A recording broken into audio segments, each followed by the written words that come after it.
Right there. Good morning. Good morning. If you have a question for Leonard, go ahead and use the raise hand tool. If you're just joining us and you need access to record, let me know that as well, and I can provide that for you. Your first question will come from Greg Medea. Hey, Leonard, how are you?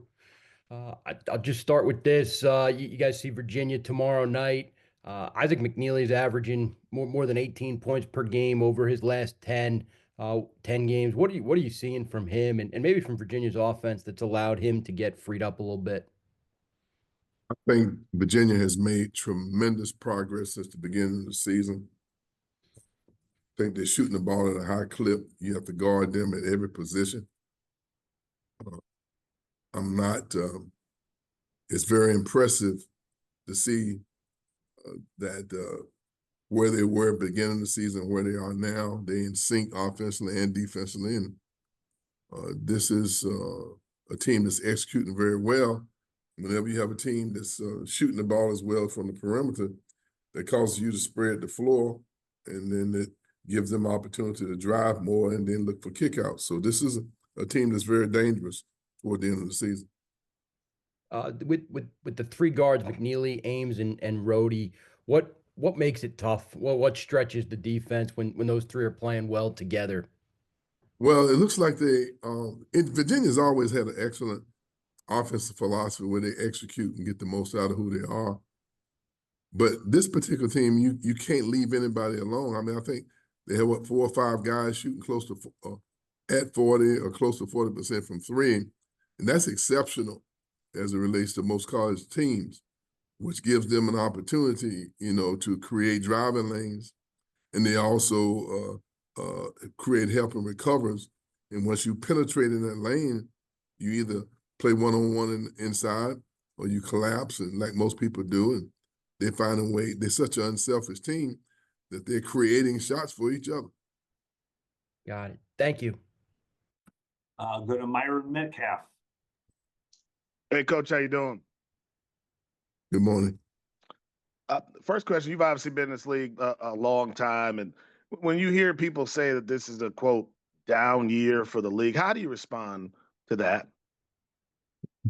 Well, I'm a person who does not necessarily like to give a whole lot of opinions about things. I just like to deal with the facts.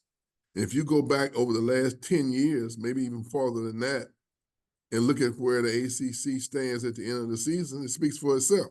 So I don't know how we could be down all year and then have teams in the Elite Eight, the Final Four on a consistent basis, and you consider that a down year. I think what has happened is it's going to change. That the flagship programs in our league have been so dominant in college basketball over the years that when maybe they don't understand that those teams have brought a lot of teams in the ACC up closer to their standards. They don't understand that we're improving, and that when we are playing each other and we are beating up on each other, that's because the league has gotten better. And I think you're always going to see at the end of the year, once our teams get in the NCAA tournament, they give a full account of themselves. But none of that is emphasized during the course of the year. We listen to that, and we don't really necessarily feel like we have to defend ourselves, because what they say, the proof's in the pudding. Every year we're standing tall at the end of the season. And then, Coach Cooper Flagg, you've obviously seen some of the greatest players who come through this game. What stands out about Cooper and what he's able to do on the floor? Well, I think Cooper is an outstanding, very gifted athlete.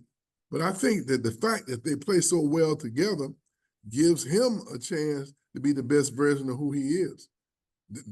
This edition of the Duke Blue Devils, they are the most efficient executing team that we played against in the Duke era. Not to take away from all the great teams that Coach K had, this team just seemed to be the most connected, and so in past, maybe they might have had a few more, to say the least, superstars.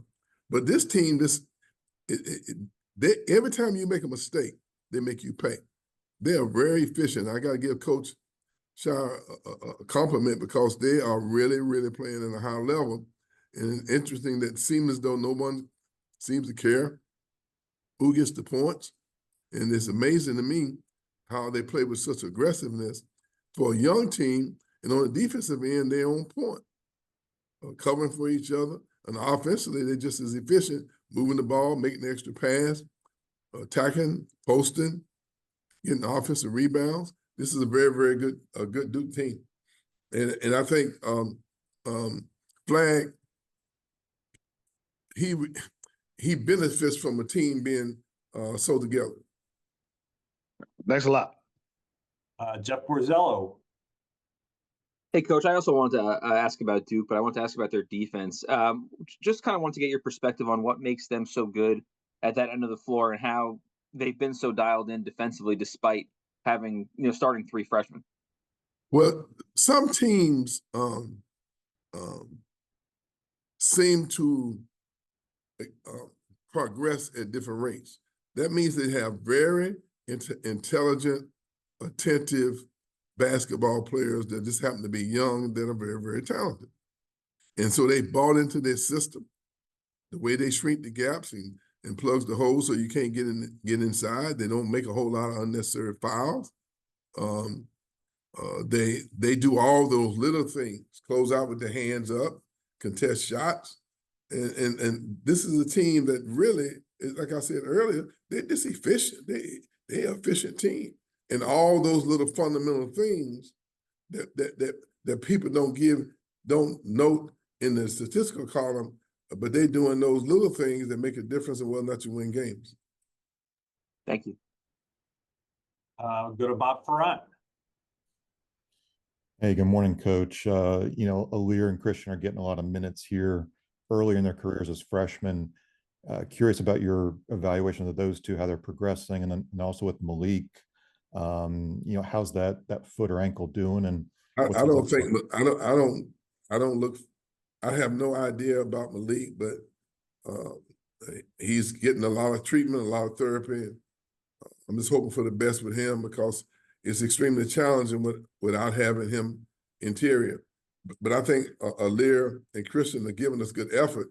But there are times they play like freshmen. But the passion that they play with, the effort they play with, I'm very, very impressed with, and I'm sure this is going to make a difference in how they progress down the road. Coons. Yeah, good morning, Leonard. It is not going to seem like the ACC without you around. I have to say that first. But I want to ask you, your last week of the regular season, tomorrow's your last road game, Saturday your last home game. Has it hit home with you that it's coming to an end? For good or for bad, has it hit home with you yet? Really, maybe I'm just a different guy, but I don't get caught up in those emotional things. I have a job to do, and I'm staying focused. I'm not doing anything different. My mindset's not any different than it would be normally, and I'm focused on finishing the season as strong as we can. This is the first time I've had a team since 2002 that's I feel like I'm teaching every day with 10 new players. This has been a different type of coaching experience for me, and it requires all your undivided attention.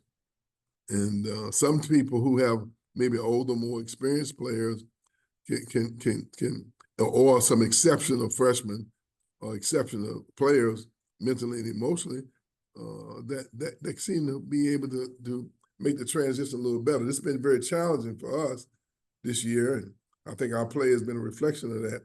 So I don't have the luxury of worrying about anything else and feeling sad or glad or happy or whatever emotions I'm supposed to feel. We just locked in. I know I am personally, and trying to do the very best we can with the time we have left available. Well, thanks, but we are going to miss you. Well, thank you very much. I appreciate it, and I'm sure at some point I'll be missing everybody else, but I'll still be hanging around. With that, Leonard, thank you for the time. We appreciate it. Thank you.